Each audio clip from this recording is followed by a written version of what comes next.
अरे मी पण त्यांच्याच पोटी जन्म घेतलाय, तुझ्याप्रमाणे मी पण त्यांची वारस आहे आणि माझा पण तुझ्या इतकाच हक्क आहे आणि हा हक्क मला कायद्याने दिलाय. काय ग, कुणाचा फोन आहे आणि ही हक्काची कायद्याची जाणीव कुणाला करून देतेस? अगं झालं काय? काय नाही हो, भावाचा फोन होता, त्याच्याशी बोलत होती. भावाचा? काय झालं? अहो, जी आमच्या बाबाने घेतलेली जागा, त्यात आमचं घर पण आहे, त्या जागेबद्दल बोलत होता. जागेबद्दल काय बोलत होता?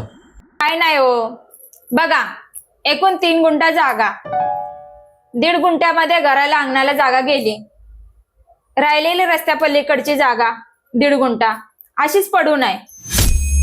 ती जागा विकायची म्हणतोय, त्यासाठी माझी एनओसी मागत होता. पण जागा कशाला विकायची म्हणतोय? जागा विकून जो पैसा येईल त्याचा छोटा मोठा धंदा करतो म्हणतोय. अगं मग चालतंय की, भारीच काम आहे की. अहो पण मला काय देणार ते बोललाच नाही, म्हणून त्याला आठवण करून देत होती. तुला तुला काय पाहिजे आणि कशाला? कशाला? असं कसं बोलता तुम्ही? मी पण वारस आहे, माझा पण हक्क आहे. एक विचारू का तुला? हा. तुझ्या भावानं अर्ध्यातनं शाळा सोडली होती ना, आणि तू सगळ्यापेक्षा लहान पण जास्त शाळा शिकलेली, आणि तुझ्या आई वडिलांची पण त्यांच्या आज्या पंजाची काही शेती किंवा प्रॉपर्टी नव्हती. त्यांनी आजवर दुसऱ्याच्या रानात काम करून मजुरी करूनच तुम्हाला शिकवलंय, वाढवलं, है ना? अहो हे सगळं मला माहिती आहे, हे मीच तुम्हाला सांगितलं होतं, तेच तुम्ही मला परत का सांगता? सांगतो थांब. लोकांच्या रानात कष्ट करून पैसा कमवला, जागा घेतली, तुला शिकवलं, तू चांगली शिकली, तुझं लग्न केलं, आणि तू आता एका चांगल्या पदावर नोकरीत कामाला सुद्धा आहेस. हो, पण तुम्हाला म्हणायचं काय? तुला फक्त एकच बाजू माहितीये, पण नाण्याला दुसरी बाजू सुद्धा आहे. दुसरी बाजू? कुठली दुसरी बाजू? आणि ती कोणते? तुझ्या भावानं जी अर्ध्यातून शाळा सोडली होती ना, ती त्याची मर्जी म्हणून नाही, तर त्याची मजबुरी म्हणून सोडली होती. मजबुरी? कसली मजबुरी? तुला तर माहितीये तुमचे पूर्वीचे दिवस किती हालाकीचे होते, काय परिस्थिती होती. जर कामाला गेलं तरच पैसा येत होता आणि अन्न शिजत होतं. अशा परिस्थितीत तुम्हाला शिकवलं. गावच्या शाळेपर्यंत तर तुम्ही दोघं पण कसे बसे शिकला, पण ह्या परिस्थितीत नंतरचं शिक्षण घेणं लय अवघड होतं. आणि हे तुझ्या भावाला जेव्हा कळायला लागलं ना, त्याने गावच्या शाळेनंतरनं शिक्षण न घेण्याचा निर्णय घेतला.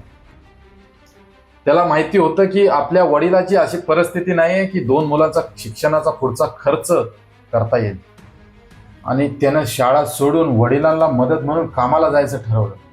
निदान तुला पुढे शिकता यावं, तू खूप मोठी व्हावी, एवढा मोठा त्याग तुझ्या भावाने तुझ्यासाठी केलाय. काय? हो, आणि म्हणूनच त्यानं घर खर्चाची पूर्ण जबाबदारी उचलल्यामुळं तुझ्या वडिलांना बाकीच्या गोष्टी सांभाळत्या, मग ते तुझ्या शिक्षणाचा खर्च असो, किंवा जागा विकत घेणं असो, किंवा तुझं लग्न करून देणं असो, या सगळ्या गोष्टींमध्ये तुझ्या भावाचा अप्रत्यक्षरित्या होईना खारीचा तर वाटा आहेच. आणि हे सगळं मला तुझ्या आईने सांगितलंय, आणि आज तू त्याच्याच पुढं हक्क आणि कायद्याच्या गोष्टी करतेस. आज तुला मला दोघांना नोकरी आहे, शेती प्रॉपर्टी कशाचीच कमी नाही, सगळं आपल्याकडं. मग एवढुशासाठी कशाला मन दाखवायचं? आणि जर तुला काही कमी पडत असेल तर मला सांग, मी तुला ते आणून देईल. अगं माझ्या बहिणीनं एवढ्या मोठ्या मनाने तिचा वारसा हक्क सोडला, 1 रुपयाची आशा न करता सही केली. आणि जर माझीच बायको मोबदला मागणार असेल तर ती मला चालणार नाही, ते मला आवडणारच नाही. आई वडिलांच्या नंतर मुलीचं माहेर पण संपतं असं म्हणतात, पण तसं नाहीये. बहिणीने भावाला आणि भावाने बहिणीला जर समजून घेतलं आणि वारसा हक्कासाठी जर भांडत बसले नाही तर बहिणीचं माहेर पण आई वडिलांच्या नंतर पण टिकून राहील आणि भावाला आईची माया ही कायम मिळत राहील आणि नात्यातला गोडवा कायम राहील. खरंच मी चुकले. माझ्या भावाने माझ्यासाठी एवढा मोठा त्याग केला आणि मी 4 पैशासाठी सगळी नाती तोडायला निघाले. मला माफ करा. माफी माझी नको मागूस. माफी मागायची झाली तर तुझ्या भावाची माग आणि त्याला फोन कर आणि त्याला सांग की मी सही द्यायला तयार आहे. खरंच तुम्ही किती चांगला आहे, किती समजूतदार आहे.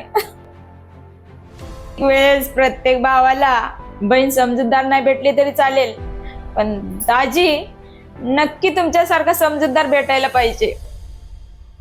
मग कुठल्याच बहीण भावाच्या नात्यामध्ये कधीच दरी नाही पडणार. मित्रांनो, बहीण भावाच्या नात्यामध्ये वारसा हक्क आला का त्यांच्या नात्यात दरी पडत जाते.